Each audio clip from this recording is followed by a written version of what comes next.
Waqtiga Yurub dhexdeeda marka rabtay inaad dhoofto in marmarka qaarkood koobka kafee ka qaalisan yahay tigidh diyaaradaad goosato. Meel kasta dunida joogtaan aad bay wada salaamaya waa Ibros Travel Way. Maanta waxaan safar yar ka soo diyaarinaya magaalada Oslo oo ka baxay oo aan deganahay iyo magaalada Manchester. Anuu soo gudbi doona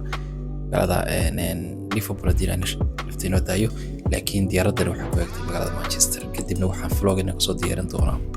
Liverpool, Sheffield iyo London. channel ku cusub tahay subscribe asxaabtada la wadaag kuna xidhno insha Allah intaas oo dhaboodii soo socdaan dawsha wanaagsan aad bid wada salaamaya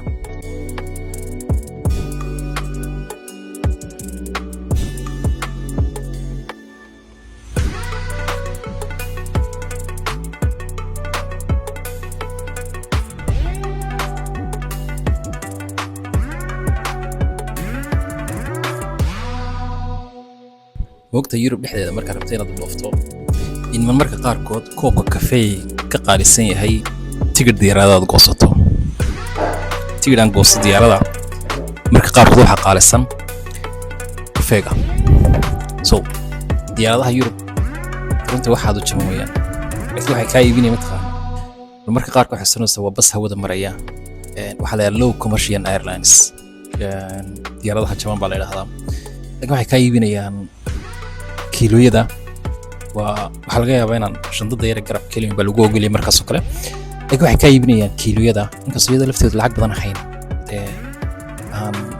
ka siinayaan muxuu ahaay $10 ama $20 oo kale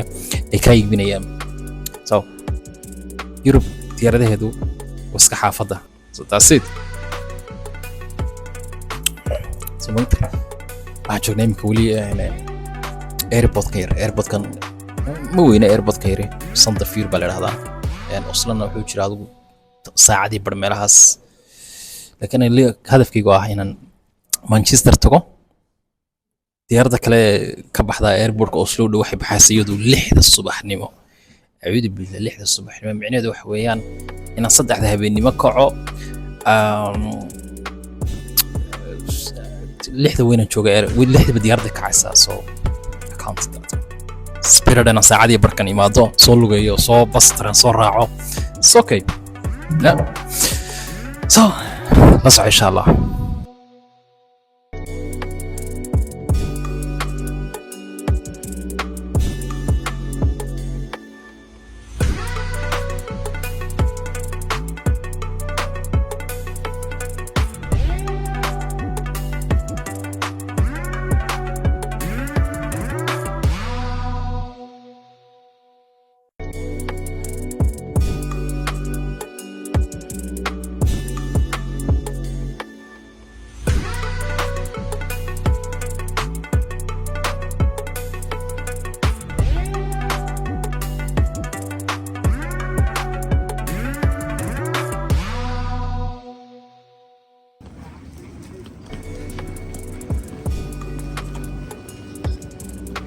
هي ديارة داير وبصك هو المرة يظهر عضو تمام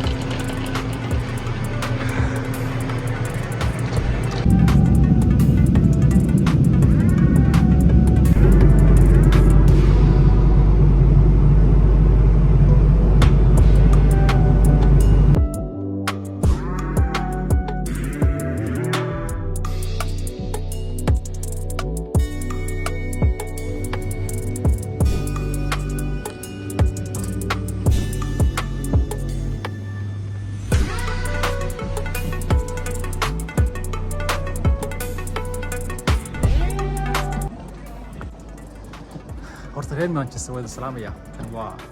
magaaladii weeyaan oo taageerayaasha Manchester United baan la hadlayaa